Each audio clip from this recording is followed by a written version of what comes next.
Wilujeng Bapak Ibu lan sedulur-sedulur katresnan, pepanggihan malih ing cariyos basa Jawi. Kados pundi kabaripun? Katur donga saking kula, mugi-mugi kawontenanipun Bapak, Ibu lan sedulur-sedulur katresnan tansah sehat, semangat lan lancar anggenipun ngayahi pedamelan. Ing wekdal niki kula badhe ngaturaken cariyos alaming lelembut anggitanipun Mas Aji kanthi irah-irahan demen tetulung. Kados pundi lelampahipun? Sumangga sugeng midhangetaken.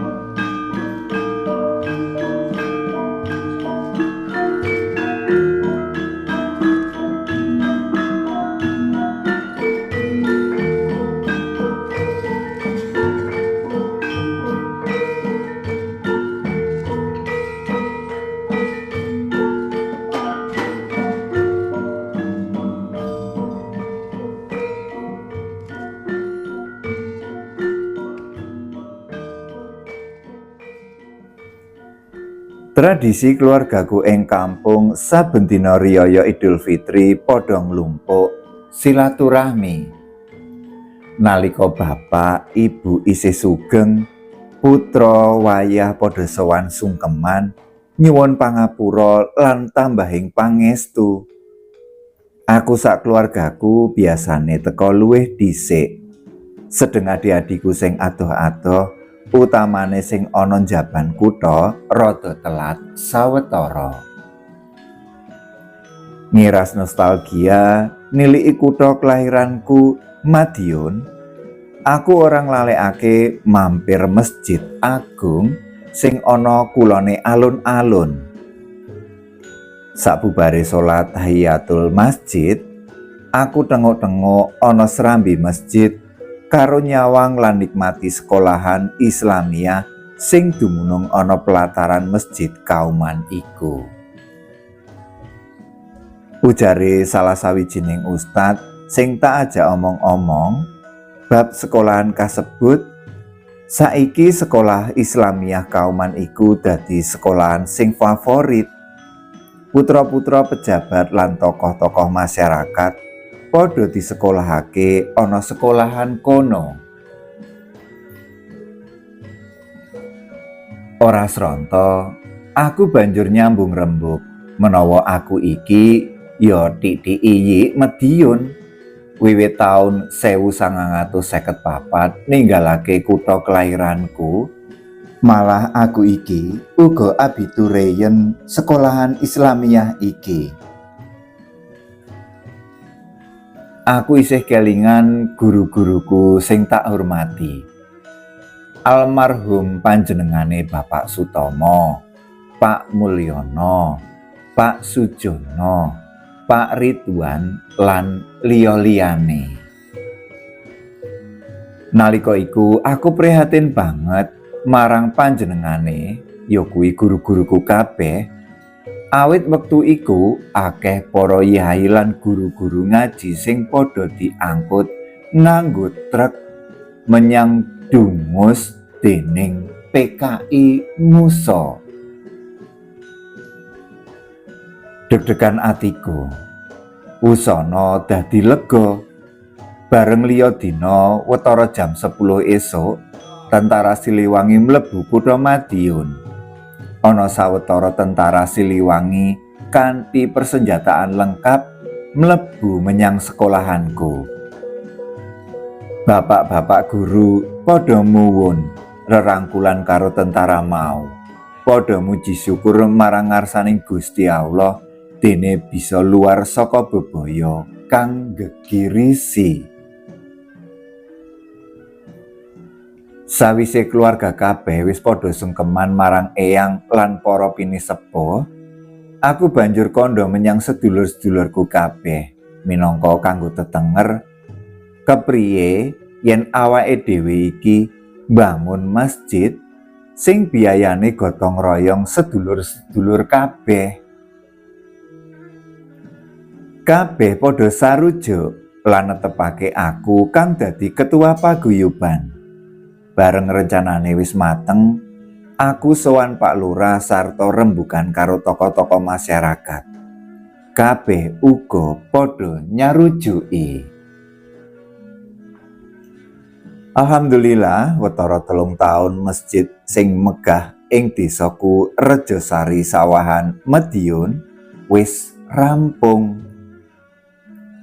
Dawuhe Pak Bupati sing rawuh lan paring bantuan, insya Allah masjid iku kalebu masjid ing wilayah Madiun sisih lor sing paling apik lan artistik.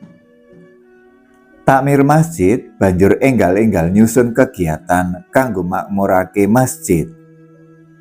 Aku kebagian wektu sewulan sepisan menehi ceramah marang kelompok pengajian ibu-ibu. Sadurunge bali menyang Surabaya, aku meling marang takmir masjid sok sasi ngarep giliranku ceramah supaya ibu-ibu RT lan RW dalah ibu-ibu punggawa desa bisa nekani pengajian kasebut. Kareben ibu-ibu pengajian sregep nekani pengajian, aku duwe rencana mundhutake rukuh ibu-ibu menyang pasar turi. Regane murah, sederhana, lan sing baku barange anyar. Baline saka pasar turi numpak bemo terus oper becak. Nalika tekan ngarep omah, aku kaget banget. Dene arep mbayari becak wae ora ana duit.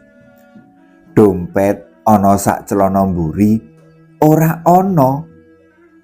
Kamangka isine duit, KTP, SIM, kartu ATM BCA, lan liya-liyane.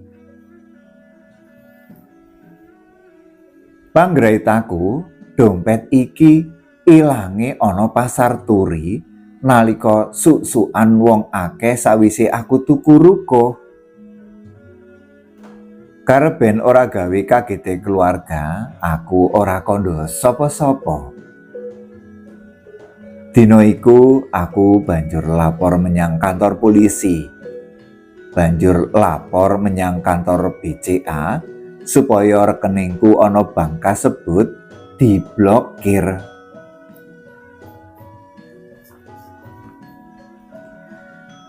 Dina Setu isu aku budal menyang Madiun.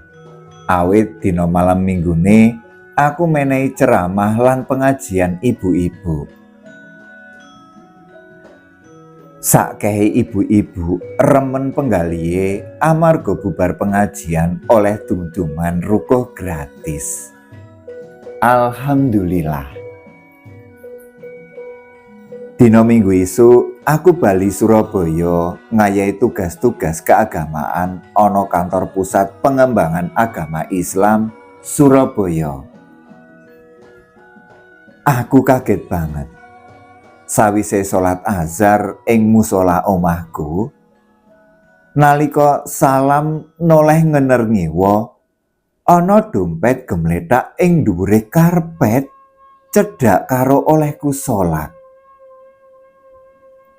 Tak emat-ematake, tak cekel, tak iling-ilingi, jebule iku dompetku dhisik sing ilang kae.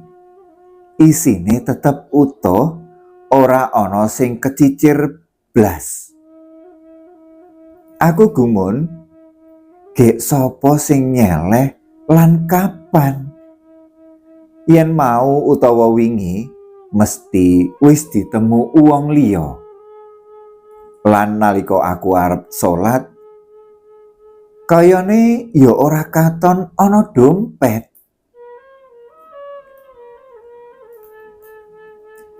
Seminggu sawise kedadean kaya mengkono iku, aku banjur sowan Pak Yai matur bab pembangunan masjid ing kampungku.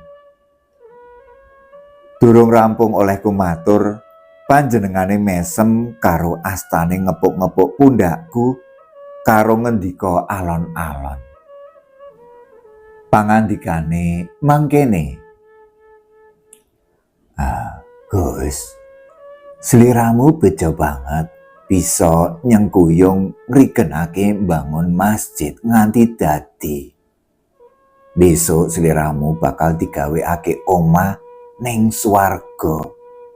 Kaya sing wis didhawuhake Kanjeng Nabi Muhammad. Liya saka iku, sajake sliramu kuwi kagungan kadang mitra sing setia lan demen tetulung. Menyang endi wae sliramu tindak mesti dikanteni utawa dikawal. Aku dadi ora mudeng apa sing dingendikake Pak Yai mau. Wusanane panjenengane ngendika terus terang. Ngene lho Gus. Ana musala dhuwur garasi iku, ana kadang mitramu sing setia. Dheweke seneng tetulung. Yen sliramu salat, ya melu makmum. Yen ngaji, ya melu ngrungokake. Dheweke rumangsa seneng lan kerasan. Apa meneh yen sliramu lagi rawuh saka kantor. Ibu lan putra-putra tindak, sliramu uluk salam, dheweke uga seneng. Aku dadi kaget, bingung lan merinding kithokku. Banjur aku nyuwun priksa bab kuwi marang Pak Yai. Dawuhe Pak Yai mengkene. Gusti Allah dawuh, ingsun ora nitahake jin lan menungsa kajaba supaya padha ngabekti marang panjenenganku. Ya kuwi Allah dhewe. Kajaba saka iku, sing sapa wonge nandur apik mesti bakal methik kabecikan. Dene yen nandur rawe ya bakal gatelen. Kanthi takzim, aku mirengake dawuhe Pak Yai mau. Terus aku mantuk-mantuk faham apa sing dingendikake Pak Yai mau. Nuju sawijining dina udakara jam 12 awan, aku lagi leyeh-leyeh. Ibune lagi salat ana kamar sebelah. Omah ora ana uwong, bocah-bocah padha nyambut gawe lan sijine kuliah. Sedeng pembantu ana pawon lagi nyetrika. Lawang lan pager ngarepan ora dikunci. Lawang omah ya mengo. Ngarep omahku ana pasar krempieng dadi ora sepi uwong. Ana sawijining kenya enom-enoman nyangklong tas, lingak-linguk buka lawang pager, terus mlebu musala banjur munggah. Tingkah lakune diulatake dening keponakanku sing lagi teka saka Medion. Dheweke mudhun saka becak terus ngawasake tamu mau. Kok ora mudhun-mudhun. Suwe banjur mudhun terus mlebu ana ruang keluarga terus diawasake. Sajake arep tumindak sing ora bener. Keponakanku ora srantan cepet mlebu omah lan uluk salam. Ning ana njero ora ana sing nyauri.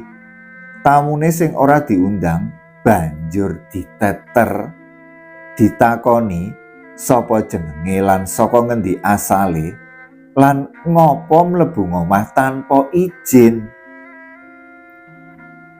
Tamune kandha ngaku, jare saka Bangil arep golek pondokan amarga ana penataran. Ngono kandhane. Sing pungkasan dheweke kandha. Nalika mlebu omah dheweke bingung. Rasane kaya mlebu alas, mubeng-mubeng wae ora bisa metu. Wusanane dheweke nyuwun pamit lan njaluk pangapura. Ora let suwe telepon muni krang-kring. Gagang telepon tak angkat. Halo? Assalamualaikum. Waalaikumsalam. Jebule Pak Yai saka Madiun.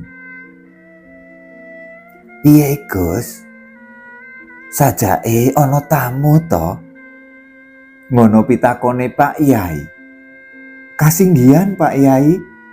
Kados pundi sami sugeng to? Iya, kabeh padha waras. Ngene Gus, tamumu rak bingung to? Dheweke ora bisa mulih amarga rumangsa ana jero alas.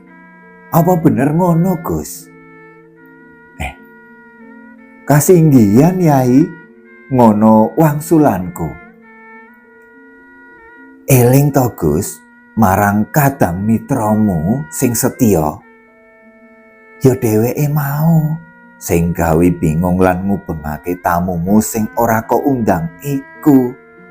Awit dheweke arep duwe sedya ala. Ya wis, ngono wae. Sok emben yen sliramu longgar, pindah Madiun. Aku arep mantu adikmu. Mengkono dawuhe Pak Yai lewat telepon. Ibune arek-arek mesam-mesem mirengake rembuganku karo Pak Yai banjur kondo. Bapak iki jebule kagungan kadang mitra sing hebat. Cudel. Mekaten waosan saking cariyos basa Jawi. Mugi ndadosaken panglipuraning penggalih. Cekap semanten kula nyuwun pamit. Matur nuwun.